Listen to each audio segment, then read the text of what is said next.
Чацвер 22 жніўня. Вітаю, шаноўнае гаспадарства. З вами Вітаўт Ціўчык, гэта Белсадзум. І вось галоўная тэма выдання. Кітай плануе далей будаваць заводы беленай цэлюлозы. Прэм'ер дзяржаўнай рады КНР прыбыў з візітам у Менск. Учора Арменія, а сёння Казахстан. У Астане абураюцца выказваннямі Лукашэнкі. Амбасадара Беларусі выклікалі на размову у МЗС. Чарговы сумны рэкорд на беларуска-польскай мяжы. Чарга са 108 аўтобусаў.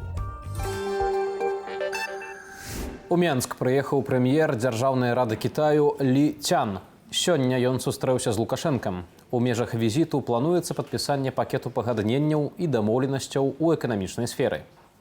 Паводле дыктатара гаворка ідзе аб інвестыцыях і стварэнні зоны свабоднага гандлю паслугамі. Цяпер распрацоўваюць 15 новых супольных інвестпраектаў на суму да $3 мільярдаў.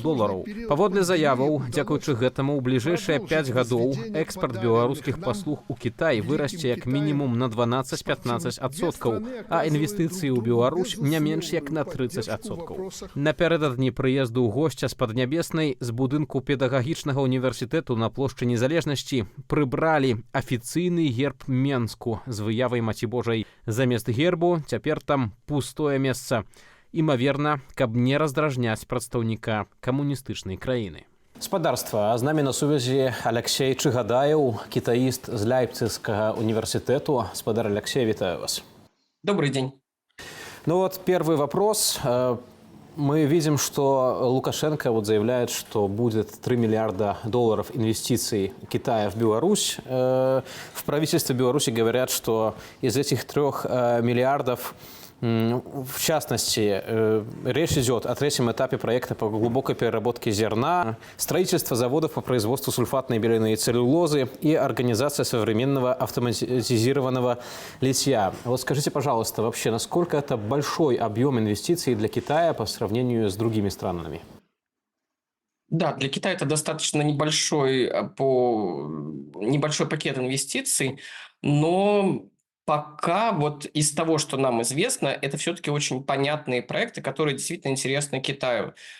Китай все-таки в первую очередь рассматривает свою стратегию по обеспечению продуктовой безопасности. Собственно, поэтому Украина была так важна для Китая и остается важным полюсом для Китая.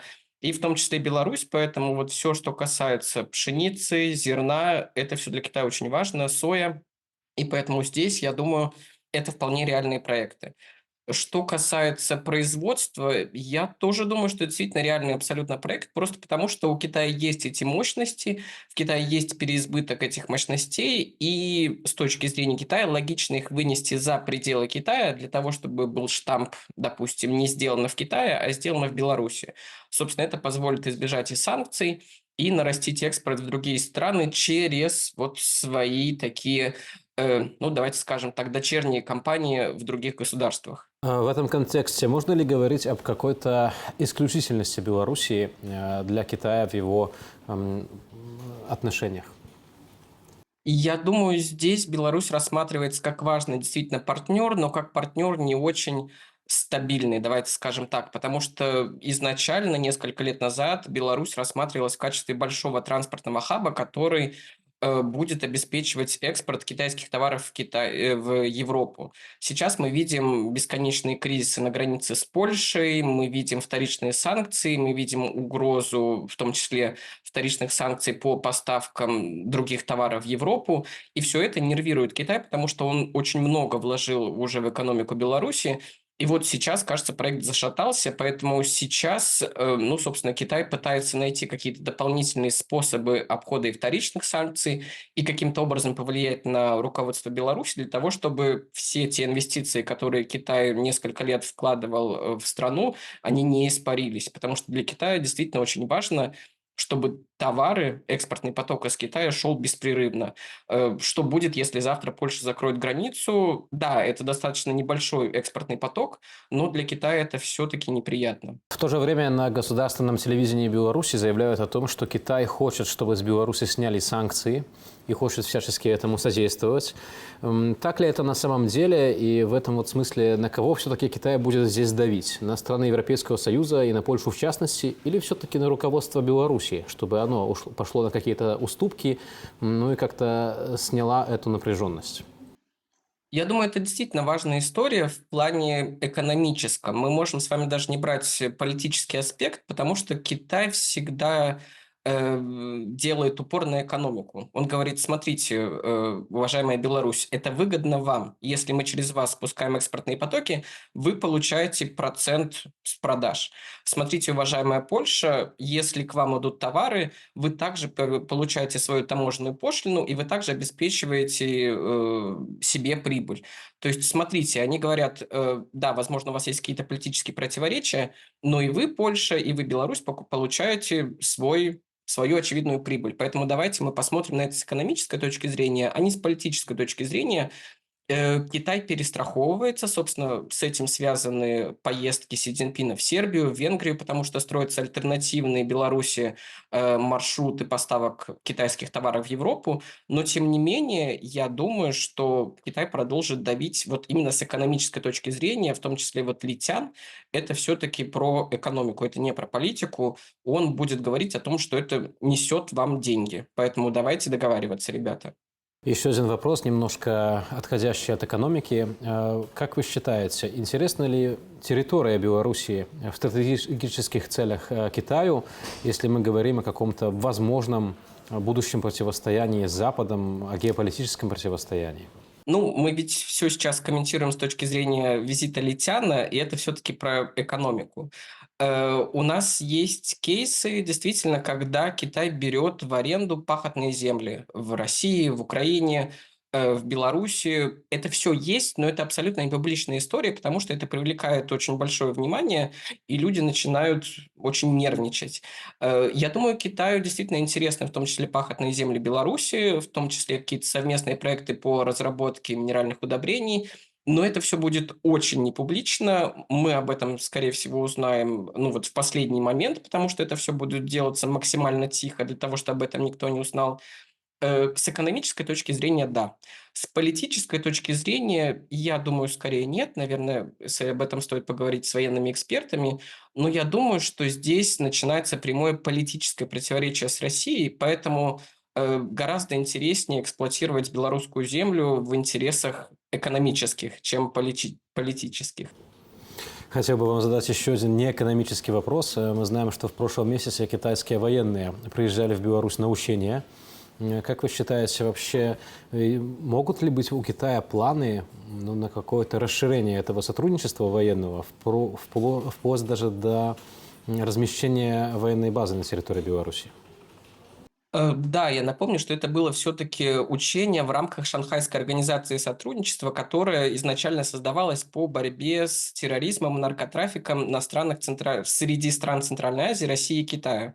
И здесь, ну, давайте мы с вами согласимся, что учение в Беларуси выглядит довольно странно, потому что, ну, где Беларусь и где наркотрафик из условного Казахстана в Китай через Синьцзян, это абсолютно разные истории, поэтому это действительно история уже за пределами антитеррористических операций, это история за пределами по борьбе с наркотрафиком, это действительно работа по сопряжению военных каких-то ведомств и военных схем, и это действительно важно.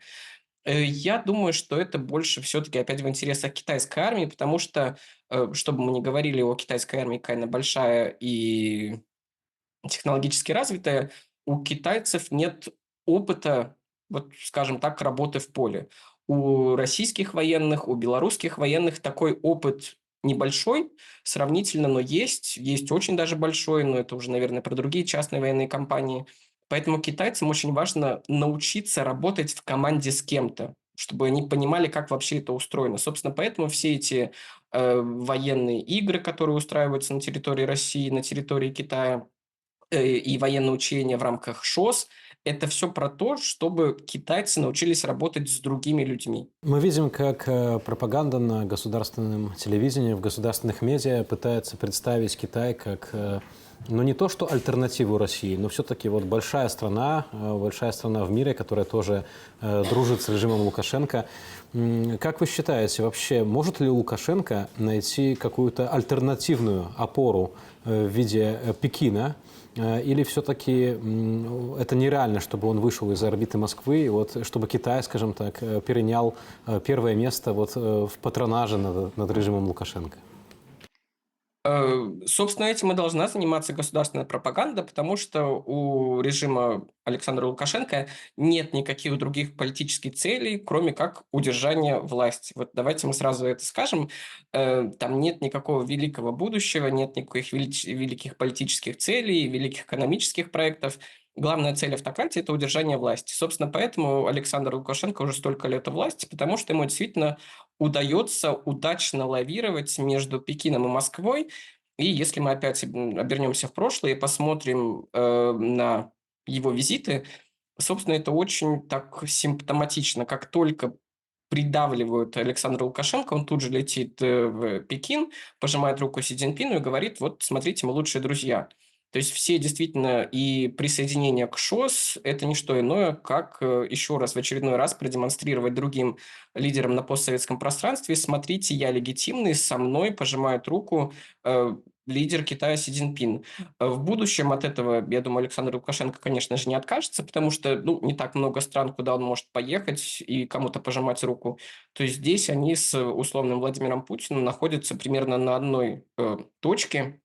Нужна внешняя легитимация. Если с тобой встречается Си Цзиньпин, значит, ты вменяемый президент, значит, еще не все потеряно. Большое вам спасибо за этот комментарий. Спадарства, з намі на сувязі был Алексей Чехадаев, китаист из Ляйпцигского университета. Губажик і спецназ нечакана, але супраць руска-мірскай секты. У розных рэгіёнах краіны затрымалі 11 актыўных функцыянераў арганізацыі пад назвай «Руская праваслаўная царква. Царская імперыя». Рэжым прызнаў гэтую групоўку экстрэмісцкім фармаваннем. Раней лідара секты затрымалі ў Расіі. Іншыя навіны дня ў скароце. Александр Вольфович прыехаў у памежныя з Украінай раёны. Дзяржаўны сакратар Савету бяспекі наведвае падраздзяленні, якія займаюцца аховай мяжы. Напярэдадні на поўдзень Беларусі пачалі рыхтаваць перакідванне авіятэхнікі з базы знішчальнікаў у Баранавічах. Па Беларусі зноў прайшоў навальнічны фронт са шквалістым ветрам. Яго парывы дасягалі 21 метра за секунду. Праз непагадзь у Менскай і Берасцейскай вобласці паваліла дрэвы, пашкодзіла легкавы аўтамабіль, сарвала дахі жылых дамоў і гаспадарчай пабудовы. Больш за 390 населеных пунктаў зазналі праблемы з электразабеспячэннем. Чарговы раз пабіты рэкорд на беларуска-польскай мяжы. Выезду з краіны на памежным пераходзе Берасці чакалі 108 пасажырскіх аўтобусаў.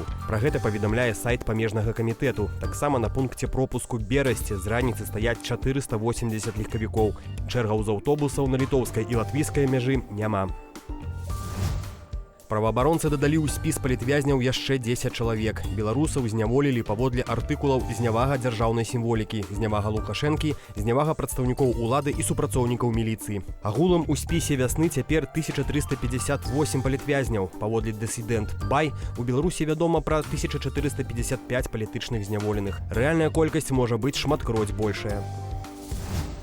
Другі пацыент з ужыўленым у мозг чыпам Neuralink згуляў у Counter-Strike 2 сілай думкі. Таксама пацыент, які атрымаў траўму спіннага мозгу і часткова страціў кантроль над сваім целам, здолеў праектаваць у праграме 3D-аб'екты. Кампанія Ілона Маска Neuralink чакае, што тэхналогія дапаможа змагацца з праблемамі функцыянавання галаўнога мозгу, стратай памяці, слепатой, паралюшам ды іншымі хваробамі.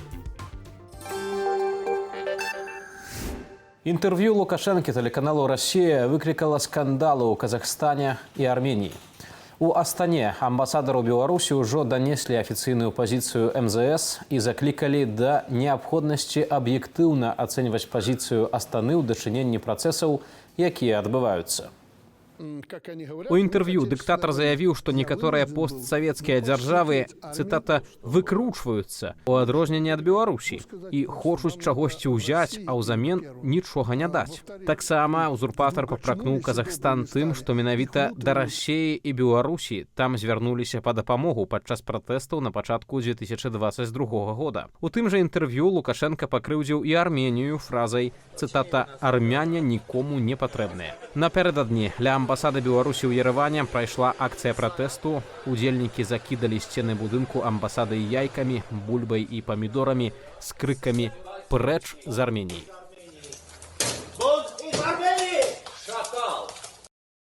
Спадарства, а з намі на сувязі палітолог, палітычны аглядальнік Радыё Свабода Валер Карбалевіч. Спадар Валер, вітаю вас. Вітаю. Першае пытанне. Мы чулі, як Лукашенко ў інтэрв'ю тэлеканалу «Расія», мякка кажучы, выказваў прэтэнзіі ў адносінах да Арменіі, Казахстану і Узбекістану, і многія палічылі гэта абразамі. Навошта ён увогуле гэта зрабіў? Гэта ёсць арганічны палітычны стыль Александра Лукашэнкі. Цягам усёй сваёй палітычнай біяграфіі ён рэгулярна уляпваецца ў розныя скандалы з-за таго, што, скажем так, не кантралюе свае выступы, свае інтэрв'ю, сваё публічнае з'яўленне на публіцы. Таму такіх гісторый за 30 гадоў ягонага кіравання было вельмі шмат. Адны спадарожнічалі некім публічным дэмаршам з боку іншых краін, а на другіх проста не звярталі ўвагу, бо шмат хто прыйшоў да высновы, што Лукашенко ён такі, скажем так, своеасаблівы, што на яго звяртаць увагу, няма асабліва сэнсу.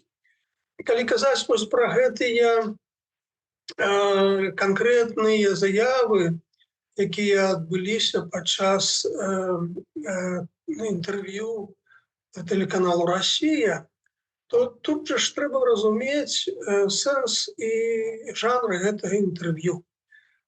Ягоны сэнс – гэта апраўдацца перад Расіяй, спадабацца расійскай публіцы, прадэманстраваць як мага больш лаяльнасць і салідарнасць з Расіяй. Таму што яго сталі абвінавачваць у тым, што ён амаль што здрадзіў, адвёўшы войскі ад украінскай межы. І таму тэрмінова спатрэбілася вось гэта цэлая серыя дзеянняў, пачынаючы ад гэтай гісторыі дзіўнай пра некія нібыта украінскія беспілотнікі, якія прыляцелі на тэрыторыю Беларусі, былі збіты. Потым тэрмінова выклікалі ў Беларусь вось гэтага топ-журналіста тэлеканала «Расія» Евгена Попова, а потым было тэрміновае паседжанне з сілавікамі, як таксама вось рэакцыя на сітуацыю у Курскай вобласці на межы з Украіны. І таму ўсе гэтыя заявы клаліся як бы вось у гэтую задачу спадабацца расійскай публіцы, расійскай эліце, ну і, магчыма, персанальна Путіну. Ну і адсюль вось тое, што сам Путін сказаць не можа, скажем, на адрас таго ж Казахстана, Узбекістана, па розных прычынах. Гэтую функцыю выконвае Александр Лукашенко, якога ўжо даўно сталі называць прэс-сакратаром Владимира Путіна. Ну вось, проста мы бачым цяпер рэалізацыю гэтай ідэі ў рэальнасці. З'явіліся ўжо эфекты ад заяву Лукашэнкі. У Арменіі апазіцыя патрабуе разарваць дыпламатычнае дачыненне з Беларуссю. Актывісты напярэдадні нават абкідалі беларускую амбасаду ў Ерэване, закідалі яйкамі, бульбай. У МЗС Казахстану выклікалі амбасадара Беларусі. Мы памятаем і, як бы здаецца, нават прызвычайнае, што на працягу дзесяцігоддзяў, і асабліва ў апошнія гады, Лукашенка, яго рэжым псаваў і псуе адносіны з Захадам. Аднак цяпер вось гэтая незадаволенасць ёсць і ў іншых краінах. Ці рэжым Лукашэнкі такімі дзеяннямі не капае сам сабе яму?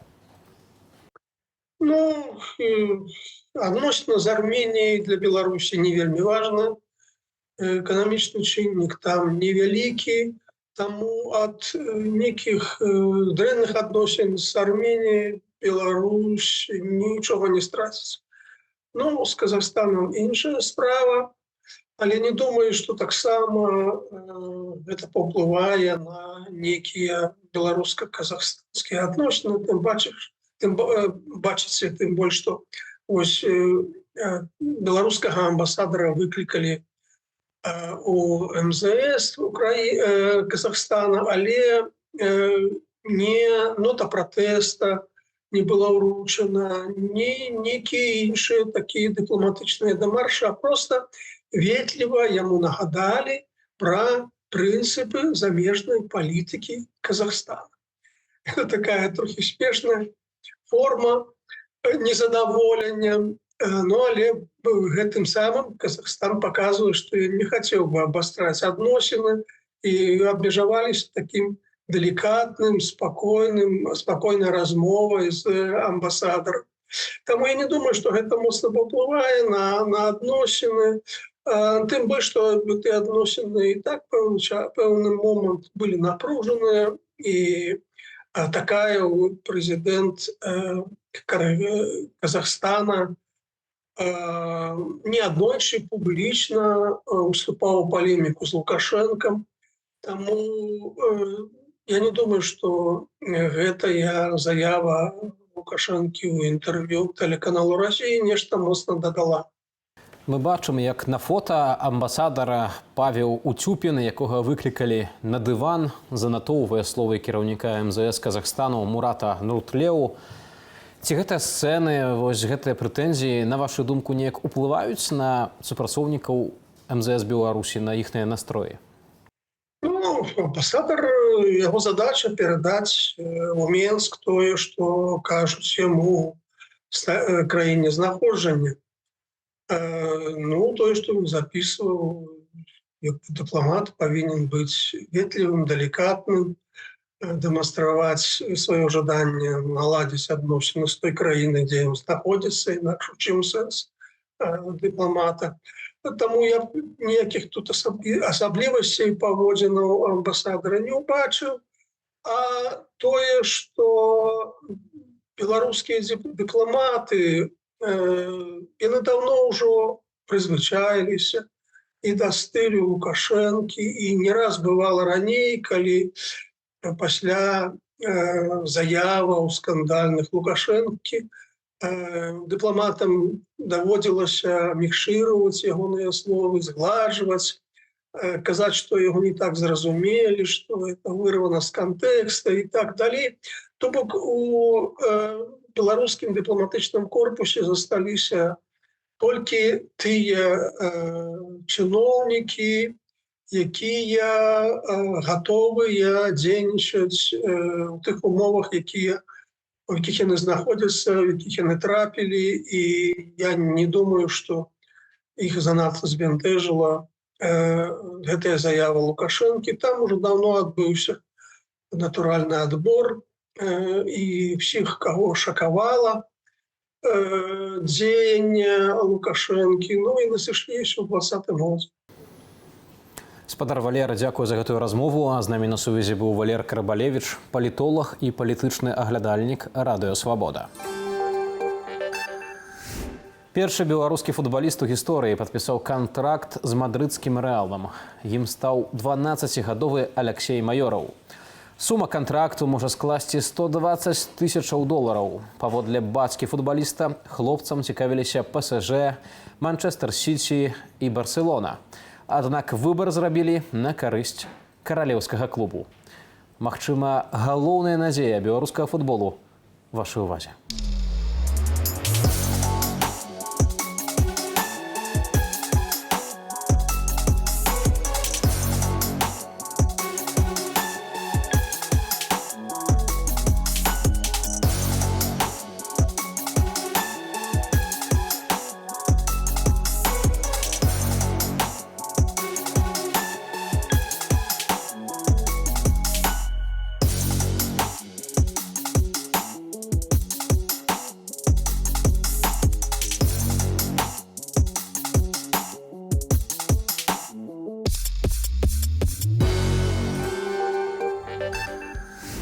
Дзякуй за прагляд нашай праграмы. Калі для вас гэта бяспечна, подписывайцеся на наш YouTube-канал Белсат News, ставьте уподабанні і каментуйте. Свабоды і міру вам!